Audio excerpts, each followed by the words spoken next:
Խորհրդարանն այսօր քննարկեց ազգային ժողովի կանոնակարգ օրենքի փոփոխությունների նախագիծը։ Այս օրինագիծն առաջարկում է խորհրդարանի առաջին նիստի ժամանակ ձևավորել էթիկայի հանձնաժողով, համապատասխան հիմքերի դեպքում էթիկայի խախտումները քննարկել այդ հանձնաժողովում, ապա խորհրդարանը պետք է քվեարկության դնի սահմանադրությունը խախտած պատգամավորի վերաբերյալ էթիկայի հանձնաժողովի եզրակացությանը հավանություն տալու հարցը գաղտնի քվեարկությամբ։ Նախագծով սահմանված են պատգամավորի էթիկայի կանոնները, մասնավորապես ենթարկվել օրենքին։ Այս նախագծի քննարկման ժամանակ «Ժառանգություն» խմբակցության պատգամավոր Անահիտ Բախշյանն ուշադրություն հրավիրեց այն հանգամանքին, որ էթիկայի վերաբերյալ օրենսդրական նախաձեռնություն է ներկայացնում մի պատգամավոր, որը էթիկայի նորմերը խախտողներից է, քանի որ քվեարկում է ուրիշի փոխարեն։ Դրանց մեջ է ցավոք սրտի նաև օրենքի հեղինակի անուն ազգանունը։ Խոսքը պետաիրավական հարցերի մշտական հանձնաժողովի նախագահ Դավիթ Հարությունյանի մասին է։ Հիշեցնենք, Ազատություն ռադիոկայանի տեսախցիկն արձանագրել էր, թե ինչպես է Դավիթ Հարությունյանը քվեարկում ուրիշի փոխարեն։ Հենց երեկած նախագծի քննարկման օրը դահլիճում արձագանքվում մեծ պատգամավոր քվեարկում էր 74-ի փոխարեն։ Ում հաշվին եք լավություն անում ձեր ընկերներին,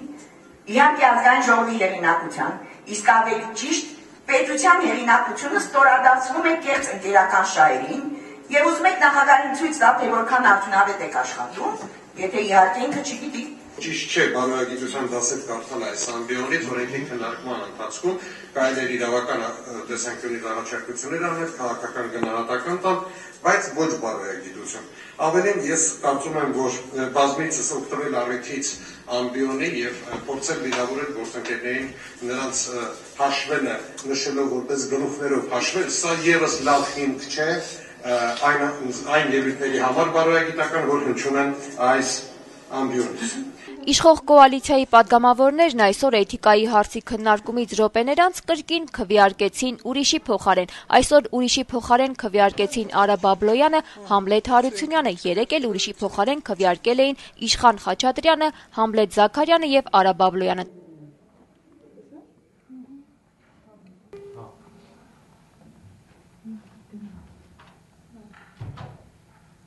Քվեարկություն։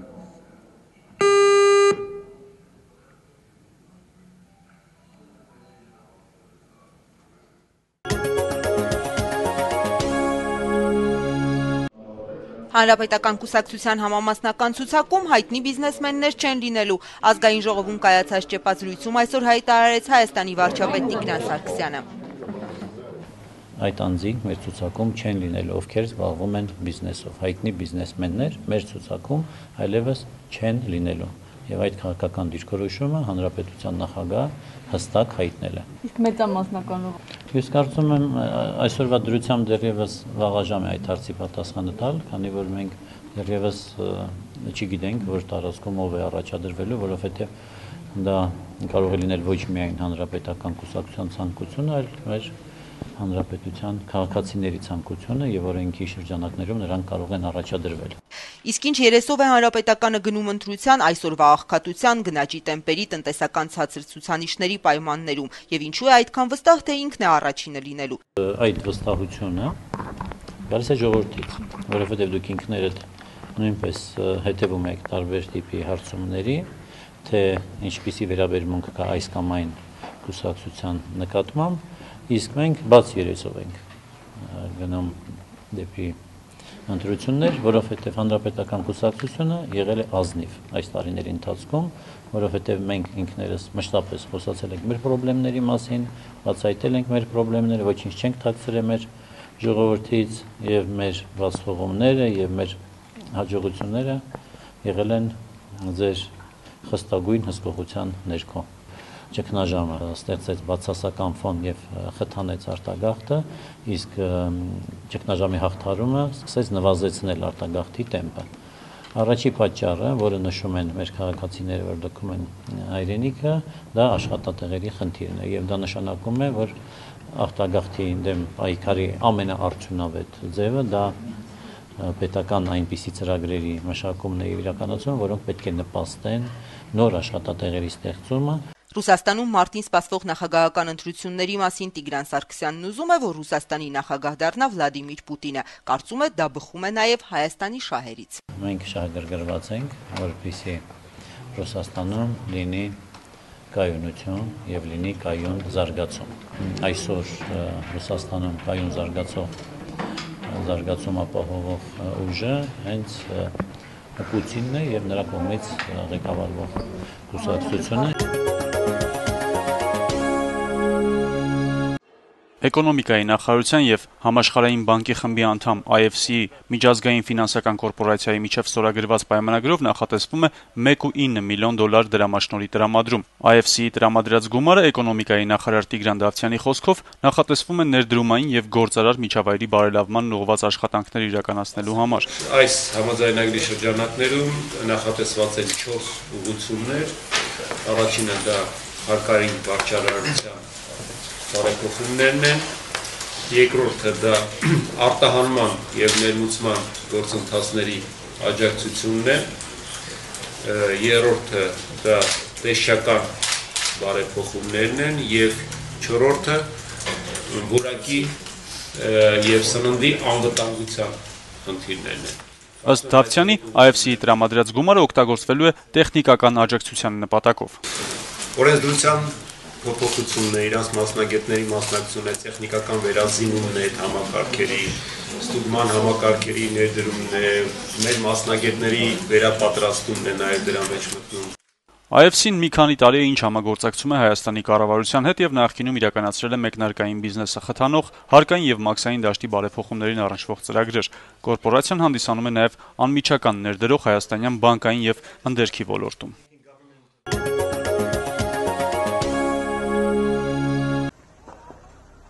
Գյումրիում անօթևաններին միջբնակարան հատկացնելը բնակպաշտպան հանձնաժողով անօթևան ընտանիքին ներկայացրած փաստաթղթերի իսկությունն է բավականին մանրակրկիտ, մի քանի գերատեսչություններով ստուգվում։ Ու անօթևանների հերթացուցակը ընդգրկված շատ ընտանիքների բնակարան ստանալու գործերը մերժվում են։ Ըստ էության հիմա կառուցվող բնակարաններից նրանցից շատերին բաժին չի հասնի։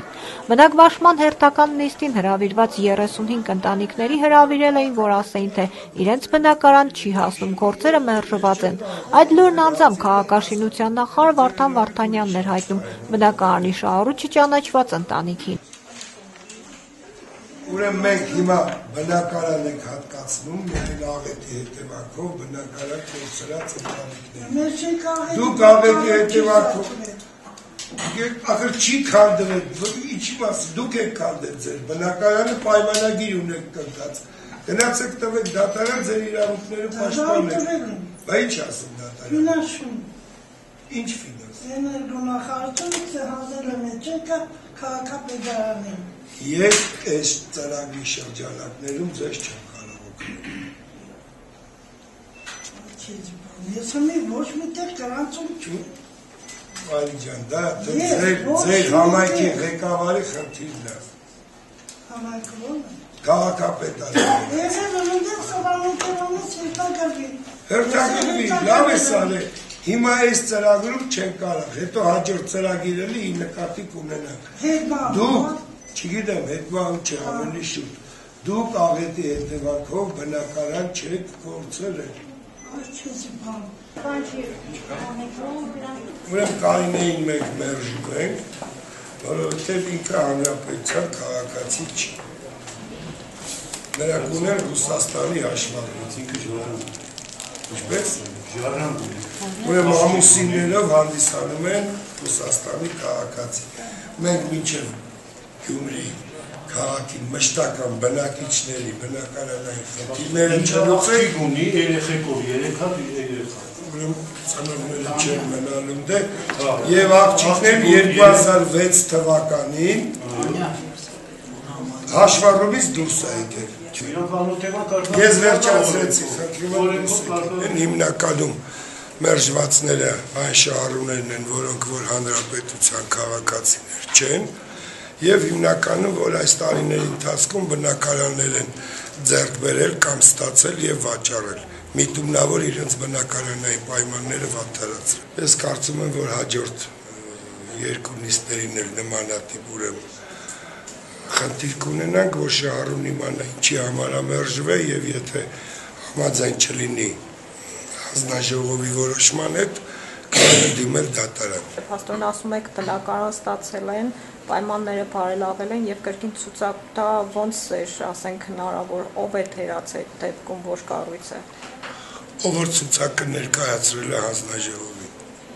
Որ թվական։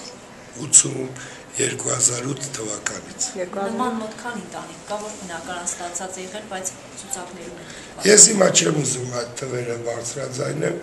երբ որ հանձնաժողովը իր աշխատանքները վերջացնի, ես կարող եմ հաշվետվության բարձր գալ։ Գյումրիում կառուցվող 1756 բնակարանները երբ կհանձնվեն շահագործման։ Բնակարանամուտը կվերջացնենք մինչև մայիս, ես կարծում եմ, որ բնակարանամուտ կտոնեն։ Եթե մինչև մայիս հանձնվեն բնակարանները շահագործման, դա նաև կարող է քաղաքական շահարկման առարկա դառնալ։ Քաղաքական հարցերի չեմ պատասխանելու։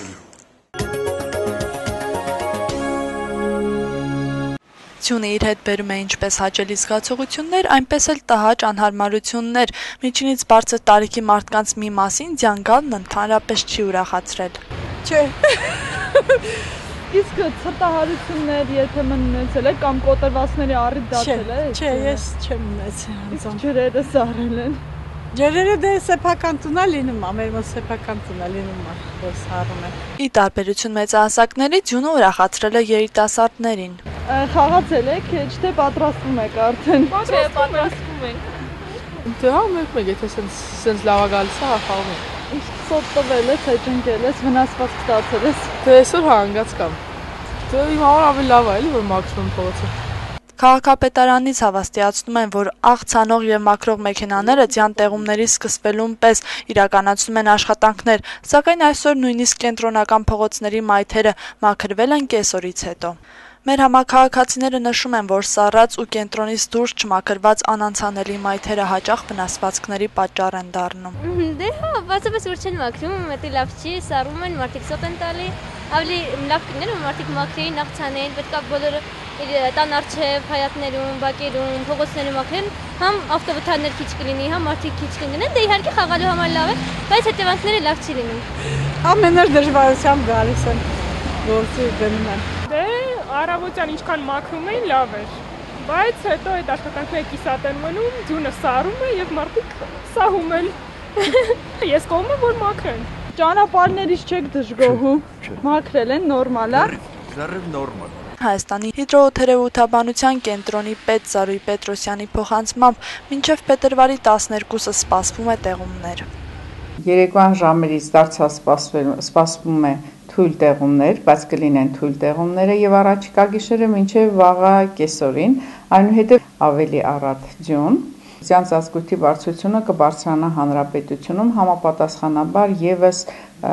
15-20 սանտիմետրով։ Օդի ջերմաստիճանը կնվազի փետրվարի 12-ից հետո, երբ կլինի անամպ երկինք։ Ջերմաստիճանը այդ օրերին մայրաքաղաքում հովտային շրջաններում սպասվում է 10-12 աստիճան ցրտի սահմաններում։ Լեռնային շրջաններում գիշերային նվազագույն ջերմաստիճանի մասին է խոսքը, լեռնային շրջաններում նվազագույն ջերմաստիճանը կհասնի 20-25 աստիճան ցրտի։ Ցերեկային ջերմաստիճանները կլինեն հովտային շրջաններում 1-ից 2 աստիճան, 0-ից 2 աստիճան, իսկ ցուրտ, իսկ լեռնային շրջաններում կլինի մինչև 5-6 աստիճան ցուրտ։ Զարուհի Պետրոսյանի խոսքերով այսօր գիշերը ջերմաստիճանը կրկնակի բարձրացել է երեկվա համեմատ։ Երեկվանից դիտվեց միջերկրածովյան ցիկլոնի ելք հանրապետության տարածք, որը համեմատաբար պայմանավորեց ջերմաստիճանի բարձրացում։ Եթե 2 օր առաջ մայրաքաղաքում գրանցվում էր, նախորդ գիշերը գրանցվել է -14 աստիճան, այս գիշեր նվազագույն ջերմաստիճանը եղել է -6 աստիճան։ Չնայած առատ տեղումների շտաբ բուժօգնություն Փակbaşնատիրական ընկերության տնօրեն Թագուհի Ստեփանյանը նշում է, որ հունվար ամսվա համեմատ նվազել են կանչերի թիվը։ Շտաբ օգնության կանչերի մի որոշ քանակ դա տրավմաներն է եւ փողոցում ընկած ուղակի սալ ջարդված միանգամայն չեն կարող ասել, որտեղ դա պարզվում է արդեն հիվանդանոց տեղափոխելիս։ Հունվար ամսին ունեցել ենք 78 դեպք փողոցում կանչ սպասարկվող այդ մեր մեքենան սպասարկել է 78 հոգու, որից 74-ն են տեղափոխվել հիվանդանոց ախտորոշման համար։ Չեն եղել ցրտահարության դեպքեր, սակայն եղել են կանչեր փողոցից։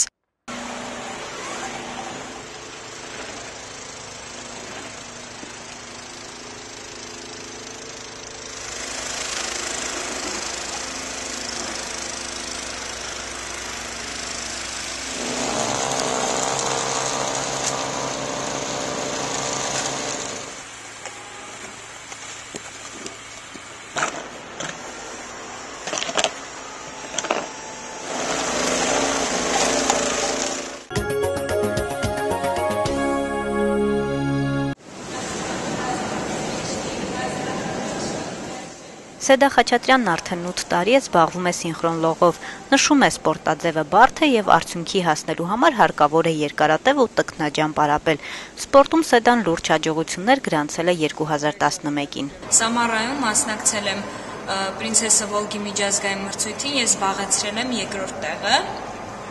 եւ մասնակցել եմ Հայաստանի առաջնությանը, զբաղեցրել եմ առաջին տեղը։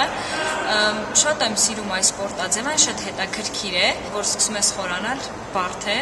եւ ինձ թվում է պետք է ահավոր շատ աշխատել եւ կամքի ուժ ունենալ, որ մասնակցել մրցույթներին։ Սինխրոն լողի ֆեդերացիան ստեղծվել է 1996 թվականին։ 16 տարվա ընթացքում տարածաշրջանում միակ սինխրոն լողի ֆեդերացիան լուրջ արդյունքներ ցավոք չի գրանցել։ Հավաքականի գլխավոր մարզիչ Անահիտ Թավրիզյանը նշում է, որ ողջ Հայաստանում ֆեդերացիան ունի ընդամենը 13 հոգուց բաղկացած հավաքական, իսկ այլ մրցակից խմբեր, ակումբներ ուղղակի գոյություն չունեն, քանի որ թանկ սպորտաձև է, իսկ ոլորտը զարգացնելու համար ներդրումներ գրեթե չեն արվում։ Հավաքականը նույնիսկ սինխրոն լողին համապատասխան լողավազան չունի, մարզումները պատշաճ կերպով իրականացնելու համար։ Մեր ամենամեծ խնդիրը, որ մենք պարապելու տեղ չունենք։ Հիմա բոլոր լողավազանները իրար մասնավոր են, ու բոլորը արենდა են ուզում, այդ հնարավորությունը չունենք, շատ մեծ գումարներ են ուզում արենդայի համար,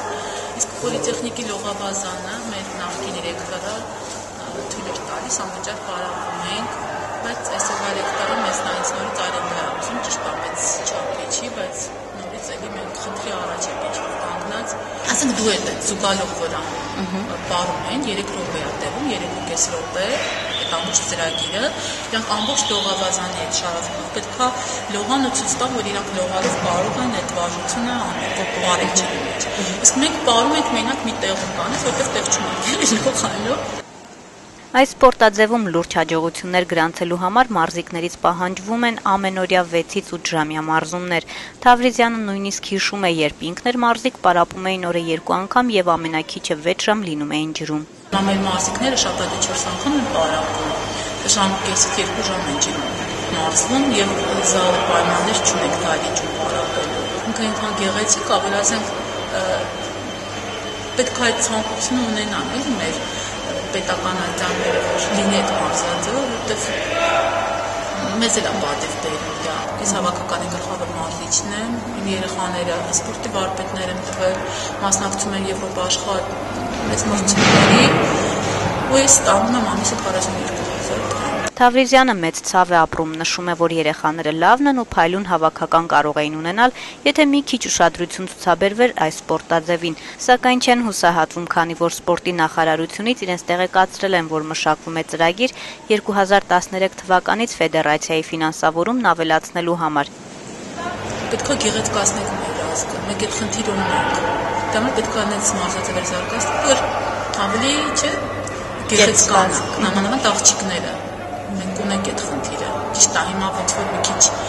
դեպի լավն են գնում, բայց միևնույն է այդ խնդիրը ունենք, ու ավելի բոլորին ենք ավելի սիրուն, ավելի կազմված գծիկ։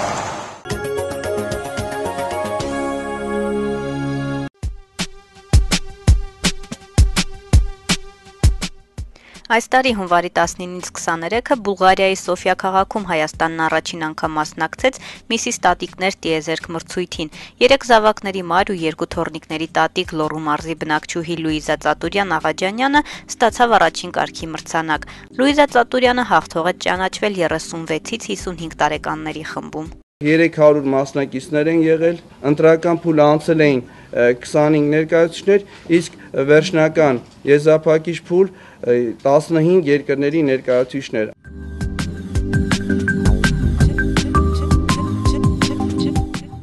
Լուիզա Ծատուրյանը Miss եւ Mr. կազմակերպության Լոռու եւ Տավուշի մարզի ղեկավարն է։ Մասնագիտությամբ մանկավարժ պարուսույցն արդեն երկար տարիներ կազմակերպում է գեղեցկության մրցույթներ Հայաստանում, Վրաստանում ու Հունաստանում։ Լուիզային Միսիս տատիկներ տիեզերք մրցույթին մասնակցելու առաջարկը եղել է Աշոտ Խաչատրյանինը, իսկ ամենահամոզիչ փաստարկը, որ մրցույթին լողազգեստով չի ներկայանալու։ Հիմնական մասնակիցների շատ քիչերն էին հանդես գալիս ազգային տարազով։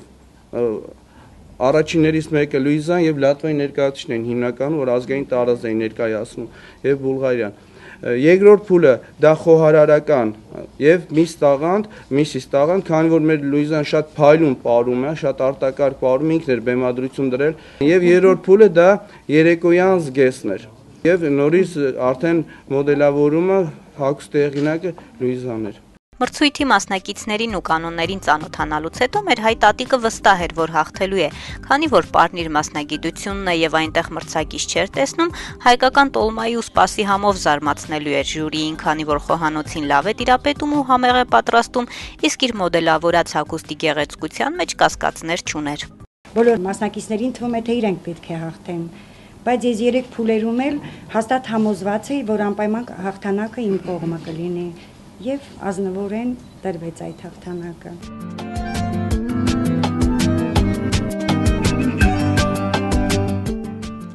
Իհարկե խորհրդակցեցի ես աղջիկներիս հետ, տղաս մի քիչ դեմ էր։ Աղջիկներս մեծ սիրով ինձ աջակցեցին, ոգևորեցին, այդ պահը մի քիչ իմ մոտ մութ էր։ Նույնիսկ օդանավակայան մեկնելուց կես ժամ առաջ ես հապաղում էի գնամ, թե ոչ։ Հետո շնորհակալ եմ ինձ շրջապատող բարի մարդկանց, որ ինձ ոգևորեցին։ Սակայն Լուիզան հոգու խորքում ուրախ էր, որ հնարավորություն ունի աշխարհին ներկայացնելու հայ կնոջ, հայ տատիկի հավաքական կերպարը։ Լուիզան նշում է, որ 50 տարեկանից հետո հայ մայրերը, տատիկները կարծես գնում են մայրամուտ, իսկ նման միջոցառումները գալիս են ապացուցելու ճիշտ հակառակը։ Այս միջոցառումը ինձ մեծ սնուցում տվեց հոգեպես։ Եվ նույնը կցանկանամ բոլոր տատիկներին, ավելի շատ ոգևորվեն, միայն չբավարարվեն ընտանեկան գործերով, խոհանոցային գործերով, իրենց թոռնիկներին խնամելով, ավելի շրջահայաց լինեն եւ չընկճվեն կյանքում երբևիցե։ Եվ բոլոր մայրիկներին կցանկանամ, որ մեր ազգի համար շատ երեխաներ ունենան։ Տատիկներն էլ աջակցեն, ողջունեն